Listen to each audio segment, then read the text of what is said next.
आलोक जी, ये जो आपने जो आज पूरा का पूरा कार्यक्रम जो देखा जेवर में हुआ, नरेंद्र मोदी जी जिस तरीके से बातें कर रहे थे, वो तो अपनी बात है, उनका अपना तरीका है बात करने का।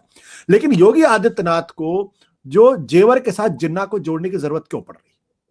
क्या आपको लगता था कि ये अनावश्यक है या वाकई में इसका चुनाव से लेना देना है? देखिए आशुतोष, ये हमारे कहने का या हमारे विचार करने का बहुत अर्थ है नहीं कि उनके लिए क्या आवश्यक है और क्या अनावश्यक है। हम तो कब्रिस्तान और श्मशान को भी अनावश्यक समझ रहे थे, लेकिन उन्होंने उसको आवश्यक बना दिया और उस आवश्यक का लाभ भी उठा लिया। और जहां तक रहा सवाल कि भारतीय जनता पार्टी को क्या अपने पैरों के नीचे से जमीन खिसकती दिख रही है, तो ये हो सकता है कि उन्हें दिख रही हो, और ये भी हो सकता है कि वो ऐसा दिखा रहे हो।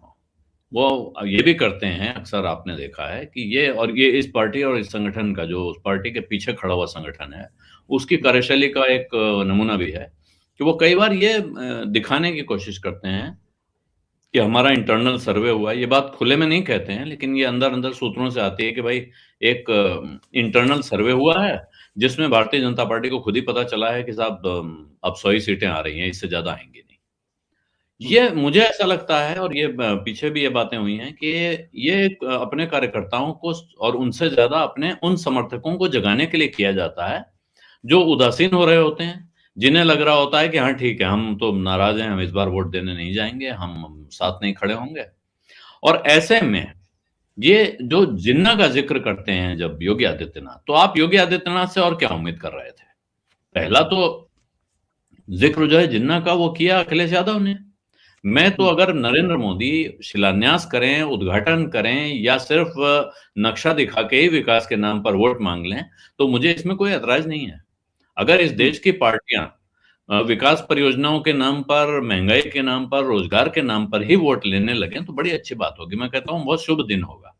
लेकिन मुझे ऐसा लगता है, और जो आपने अभी सवाल उठाया, कि उन्हें भी ये लग रहा है कि शायद केवल इससे काम नहीं चलेगा। तो ये वाला हिस्सा चलिए, मोदी जी बड़े आदमी हैं, वो ये वाली बात कर लेंगे। इसके बाद जो पॉलिटिक्स में तड़का लगाना है, जो हमको अखिलेश यादव पे निशाना लगाना है, वो तो चुनाव क्योंकि सामने खड़े होके योगी जी को लड़ना है, इसलिए योगी जी करेंगे। और उन्होंने गन्ना वर्सेस जिन्ना, मतलब सीधा-सीधा उन्होंने अखिलेश यादव पे निशाना लगा लिया।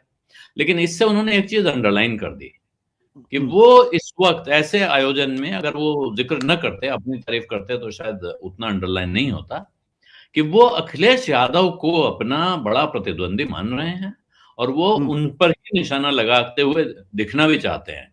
वो सारी ऐसे सवाल अखिलेश पर उठाएँगे, जिनसे जो लोग भारतीय जनता पार्टी के समर्थक हैं, वो तो मेरे ख्याल से पहले से ही अखिलेश से बहुत खुश नहीं है। लेकिन कोई अखिलेश यादव की तरफ शायद झुकने की सोचता हो, तो उसको भी वापस खींचा जाए, उसको अखिलेश के बारे में उसका एक खास तरह का मन बनाया, उसका तस्वीर बना के दिखाई जाए, ये प्रयास उनकी तरफ से हो रहा है। बिल्कुल।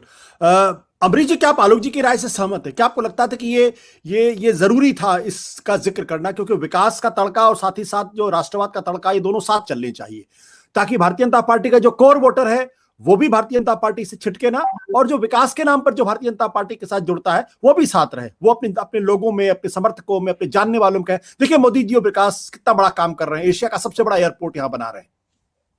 जी, विकास और हिंदू मुसलमान, ये तो भारतीय जनता पार्टी की रणनीति का हिस्सा है। कुछ दिन पहले एक विज्ञापन आया था, आपने देखा होगा, इंडियन एक्सप्रेस में पहले पेज पे विकास की तस्वीर थी। उसमें कलकत्ता का फ्लाईओवर ब्रिज था, उत्तर प्रदेश का कुछ नहीं था। आज भी शिलान्यास हुआ है।